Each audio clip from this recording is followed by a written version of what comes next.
പണ്ട് പണ്ടൊരിടത്ത് ഒരു പൂവൻ കോഴിയും ഒരു പട്ടിയും ഉണ്ടായിരുന്നു. അവർ നല്ല കൂട്ടുകാരായിരുന്നു. ഒരു ദിവസം പട്ടി പറഞ്ഞു, നമുക്കൊരു യാത്ര പോയാലോ? ഹാ, അത് കൊള്ളാം, പൂവൻ കോഴി പറഞ്ഞു. അവർ യാത്ര തുടങ്ങി. കാഴ്ചകളൊക്കെ കണ്ട് രാത്രിയാകാറായപ്പോഴേക്കും അവർ ഒരു കാടിൻ്റെ അടുത്തെത്തി. നമുക്ക് തങ്ങാൻ സുരക്ഷിതമായ ഒരു സ്ഥലം കണ്ടുപിടിക്കണം, പൂവൻ കോഴി പറഞ്ഞു. ഞാൻ ആ മരപ്പൊത്തിൽ കിടക്കാം, പട്ടി പറഞ്ഞു. ഹാ, എന്നാൽ ഞാൻ ആ മരക്കൊമ്പിലിരുന്നോളാം, പൂവൻ കോഴിയും പറഞ്ഞു.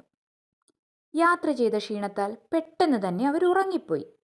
നേരം വെളുത്തപ്പോൾ സാധാരണ പോലെ പൂവൻ കോഴി കൂകാൻ തുടങ്ങി. കൊക്കരക്കോ കോ. ഒരു കുറുക്കൻ ഈ കൂവൽ കേട്ടു. ഹേ, ഒരു പൂവൻ കോഴിയല്ലേ അത്? അവൻ പെട്ടെന്ന് അങ്ങോട്ടേക്കെത്തി. ഹായ് കോഴി, കാട്ടിലേക്ക് സ്വാഗതം. നമുക്ക് ഫ്രണ്ട്സ് ആയാലോ? താഴേക്ക് വരൂ, വായിൽ വെള്ളം ഊറിക്കൊണ്ട് അവൻ പറഞ്ഞു. കുറുക്കന് തന്നെ കൊന്നു തിന്നാനാണെന്ന് ബുദ്ധിമാനായ കോഴിക്ക് മനസ്സിലായി. എനിക്കും നിന്റെ ഫ്രണ്ട് ആകണമെന്നുണ്ട്. താഴെ എൻ്റെ ഒരു ജോലിക്കാരനുണ്ട്. നീ അവനോട് പറഞ്ഞാൽ അവൻ ഇങ്ങോട്ട് കയറാൻ നിന്നെ സഹായിക്കും, കോഴി പറഞ്ഞു. മറ്റൊന്നും ചിന്തിക്കാതെ കുറുക്കൻ ആ മരപ്പത്തിലേക്ക് കയറി. പട്ടി അവൻ്റെ മേൽ ചാടി വീണ് കടിയും തുടങ്ങി.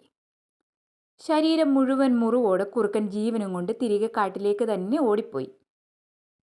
പട്ടിയും കോഴിയും സന്തോഷത്തോടെ അവരുടെ യാത്ര തുടരുകയും ചെയ്തു.